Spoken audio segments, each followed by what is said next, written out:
yaxşı qiymətləndirirəm. Bu çoxdan lazım idi. Ona görə ki, indi hal-hazırki dövrdə ümumiyyətlə uşaqlar bilmirlər nə etsinlər. Nəzarət olmalıdır, valideyn nəzarət etməli. İndiki dövr çox pis dövrdür. Düzdür, inkişaf eləmək lazımdır, amma inkişaf da müəyyən çərçivədə olmalıdır. Təbii ki, yəni uşağı küçədə pis insanlardan, pis şeylərdən uzaqlaşdırmaq olur, amma həmin insanlar internetə girib uşağın fikrini qarışdıra bilərlər, başqa yönə yönəldə bilərlər. Təbii ki, bu yaş həddi də düzgün qoyulub ki, yəni o həddə çatanda artıq valideyn nəzarəti ilə ancaq bu mümkündür. Amma sosial şəbəkə deməzdim. İnternetdən istənilən səviyyədə, yəni elmi məlumatdan söhbət gedir.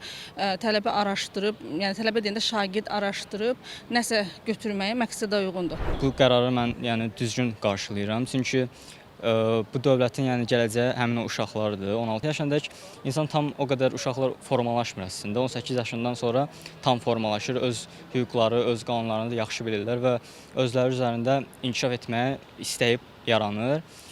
Sosial mediada bildiyimiz kimi özünün mənfi və müsbət cəhətləri var və 16 yaşındakı uşaqların da hüquqlarını o qədər bilmədiyinə görə sosial mediada mənfi cəhətdən istifadə edirlər və bu da onlar üçün qarşıalınmaz bir maneələr göstərir. Hal-hazırda sosial şəbəkədə, ələxüsus TikTokda çox qeyri-etik davranışlar sərgiləyən və bəzən də qanun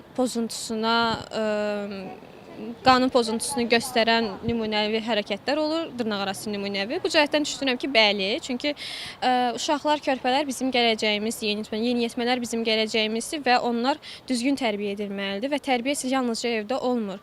Məktəbdə, universitetdə olduğu kimi sosial şəbəkədə də insanı formalaşdırır. Bəzi sosial platformalar var ki, məhdudiyyətdən uzaqdır, yəni məhdudiyyət tələbləri artıq belə deyək, ləğv olunub onlarda və bu da təbii ki, uşaqların istər sosial, istər tərbiyəvi, mədəni həyatına mənfi təsir göstərir. Ona görə də məncə bu düz qərardır, düzgündür.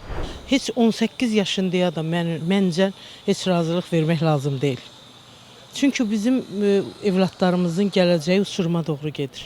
Ümumiyyətlə, indiki dövrdə 16 yaşlı uşaqların məntiqən telefon işlətməyi, smart telefon işlətməyi mənim fikrimcə düz deyil. Ki, qaldı Instagram və yaxud da digər sosial şəbəkələri istifadə eləməyə. Uşaqlar sosial şəbəkələrdə həmişə xeyirli məlumatlar olmur. Pis məlumatlar da olur. Orada məsələn qoyurlar 18 plusdur, ölüm falan var. Amma yenə də 18 yaşı olmayan adamlar belə plus qoyur, baxırlar, izləyirlər. Bu da mənim fikrimcə uşaqların psixologiyasını pozur.